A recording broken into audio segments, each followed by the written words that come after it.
Time there is a mass casualty event like this, there is a renewed call for legislation attempting to do something to head off the next one. Yet legislation rarely seems to pass. David Winner is at a gun shop in Alexandria after talking to both sides of the issue today. People on both sides, David? Yeah, I'll tell you, every time this happens again, you hear both sides very polarized coming at each other, looking for some type of legislation either for or against firearms. We're here at Spider Arms, which is a gun shop on Alexandria Pike, and they were nice enough to lend us this AR-style rifle. It is reportedly the same type of rifle that was used by the gunman in Colorado. Now, if you're unfamiliar with just how powerful these are, we're going to be firing it off in just a couple of minutes, right after the recorded part of my story, in rapid succession. If this type of thing offends you, we'll give you a warning right before we do it so you can turn down the volume. But either way, the type of weapon is just one thing that's polarizing the sides. When are we going to have our fill? When are we going to say enough and we're willing to do something? Any type of murder is already against the law, and there's just no way that you can make something more illegal than it already is. What we have to look for is we have to look out for the victims of these type of events. Are we giving them every opportunity to find a safe resolution to these events so they can go home to their families at the end of the night? What you are actually saying is if everyone were armed in that store, we would have had a different outcome. You know, you never know what the future is, but each person should have that opportunity to make that decision on their own. The pro-gun lobby will tell you we don't have a gun problem, we have a mental illness problem. What is it? You know, if somebody is hateful enough and angry enough and then has access to a gun, is that mental illness? Or is it just hatred and anger and a gun? So attack hatred and anger. Don't attack the guns. Oh, I think we have to do all three. It is not the firearms, which have been around for hundreds of years, that are causing this problem now.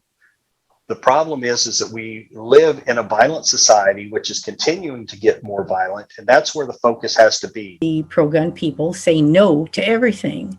And so my question is always, well, what are you willing to do? Are you willing to have any restrictions at all if it might save lives? And if so, let's work on it. But it's always no. Compared to where we were back in the 90s, 80s, 90s, and early 2000s, we actually live in a very safe and secure environment now. Doesn't feel like it.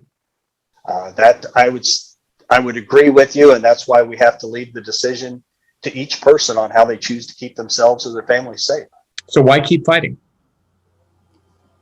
Why not? We hope we save some lives.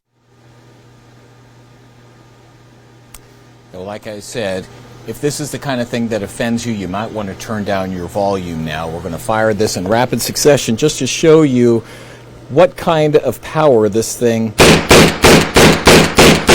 delivers. Both sides do agree on one thing, and that is we need to keep the guns out of the hands of the bad guys. The difference is the anti-gun people think we just need to get rid of these. The pro-gun people think we need to put more of these in the hands of the good guys so they can defend against the bad guys. It's a chasm that it's hard to imagine we're going to be able to bring closer together.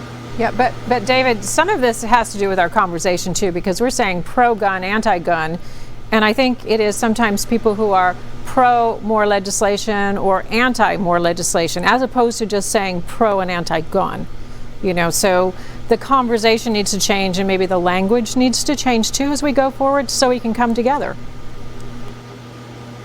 Yeah, absolutely. I mean, a lot of it is rhetoric, let's face it.